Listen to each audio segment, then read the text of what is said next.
Hey everybody, welcome back to BarberTime Media Network. It's your boy Harshin. I'm out here at the Bronner Brothers convention down in Atlanta, and I have a very special guest with us today, Mr. Christopher Burke. How are you today, sir?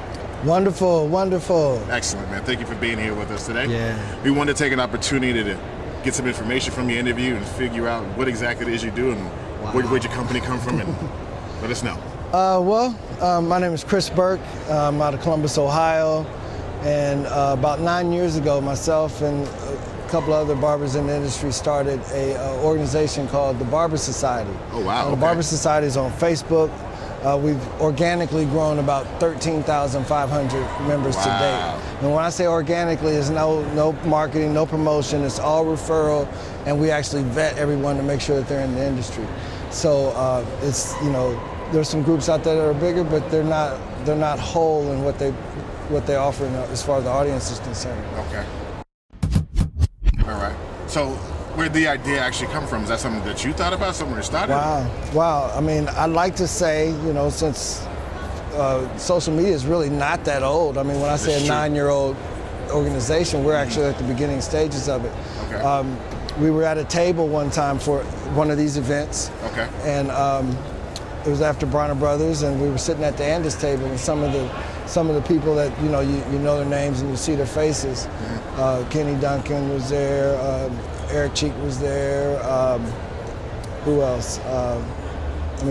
Roderick Samuels. We were all sitting there on the table. Said, "Man, we got these Blackberries, and we wanted to exchange pictures and keep in touch and advice and all that." Right. And so, from there, we went from like BlackBerry groups only had like eight members. You had to make another group, and so you posted one, post another, posted another, Right. and that moved from that format to Facebook with Clipper Ed. It was something that Kenny Duncan put together, powered by Andes. And then Barber Society breaks off in there. So we're like really the, some of the forming foundations of social media as far as barbers concerned. Well, I mean, now Instagram's taking over and you got a lot of people there. But again, it's not organic, and that's kind of why I said that in the first place. Okay. We actually shut down one point in time and just began to handpick people one by one. Okay. To make sure that everybody's faithful to what we want in the industry. Fantastic. So we're all about uplifting. And I appreciate that, man. We really do. So tell us a little bit about Hairstyles for Hope and what that's really all about. Well, Hairstyles for Hope is something that I do just as being a leader in the industry. Okay. I feel like there's people who lead in cutting, there's people who lead in business, but who's leading in community service? Wow. And so exactly. This is something that there's a lady, you'll probably see her later on, Mary Jenkins. She's a cancer survivor, 2-time cancer survivor. She was in a situation where she was in need because she was out of work, dealing with her treatments and whatnot.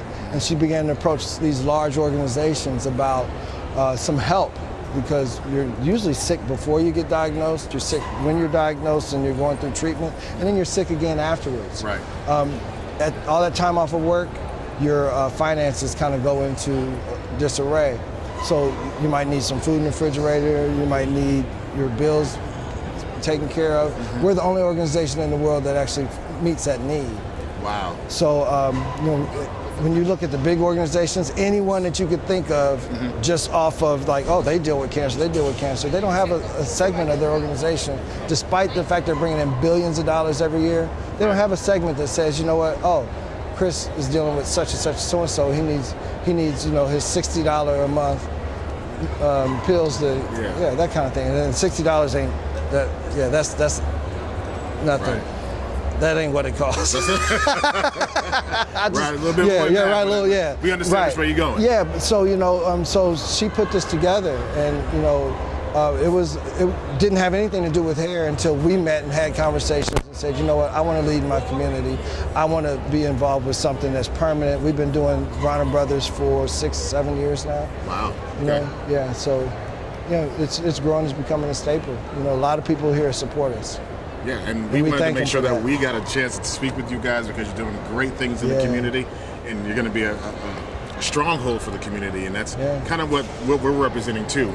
Even though we are a network company, we're still all about where we come from. Right, right. Where we come from, and we want to make sure that everyone who's involved, like you said, is here for the permanent and the long haul. Right. And it's here to serve the community, help out the friends, because that's basically what this is. This is an organic media website that we started. Right, yeah. To help out barbershops, salons, and stylists to work with the community and help the community expand on a whole different level. Right. And there's nothing like that in this industry right now. And it's nothing like what you guys in this industry right now. So we thank you very much, man. We appreciate you, brother. Well, that's what I love about BarberTime, man, for real.